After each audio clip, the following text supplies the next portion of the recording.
Hey, I'm DCTF sideline reporter Madison Wagner alongside associate editor of Dave Campbell's Texas Football Magazine. EJ, we had a great game tonight here at Wylie Stadium.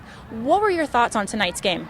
Well, I thought Mesquite Poteet did a great job of bouncing back after last week's 33-2 loss to Lancaster. That was very surprising coming from a Poteet team that we had really high expectations for. But offensively, they really improved. Like I said, they scored 2 points last week. This week, they exploded for over 50. They had an X factor in DeAndre McNeil, who played all over the field. Walter Don had a great game rushing, and I thought the defense did it enough, led by Malik Jefferson, one of the best linebackers, if not the best linebacker in the state, to defeat a pretty good Wylie East team that was coming off a big win over Red Oak. So my initial thoughts are Poteet is back on track, and I think they can make a deep run. And Wylie East, they're still a solid team, but there's still some question marks on both sides of the ball for them. So you mentioned DeAndre McNeil. He was definitely the standout player of tonight's game. What are your thoughts about him moving forward this season?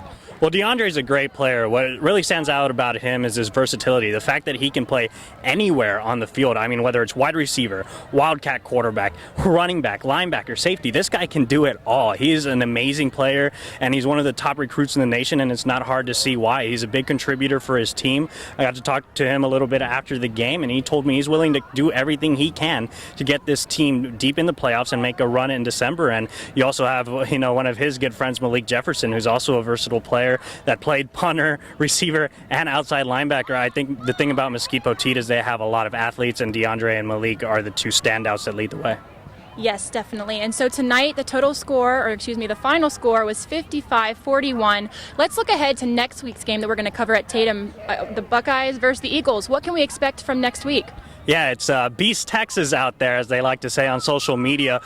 Big, huge East Texas matchup between two teams that are traditional powerhouses out there. On one side, you have Gilmer, who has an explosive athlete, and Chris Boyd, who's kind of comparable to these two guys, and Malik and DeAndre, who can kind of do a little bit of everything on the field. He's a big-time playmaker at defensive back, and he's a big-time playmaker at running back. He was a 1,000-yard rusher last year, and he's just a guy that goes and goes and goes, but it's not about him. It's not all about him. Gilmer is just a solid team year in and year out. On the other side, you have a great team with Tatum. Kyshawn Smith is a great defender. He's a great linebacker, and I think defensively is where their strength lies, and it's going to be an interesting matchup to see how Tatum stacks up against a Gilmer team that's an offensive powerhouse that put up 60 points this past week.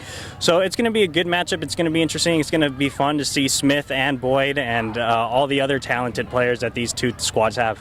Based on the matchup you just described, it's definitely a game that I'm going to be looking forward to. Again, we'll see you next week at Tatum. I'm Madison Wagner alongside EJ Holland for Dave Campbell's Texas Football. We'll see you next week.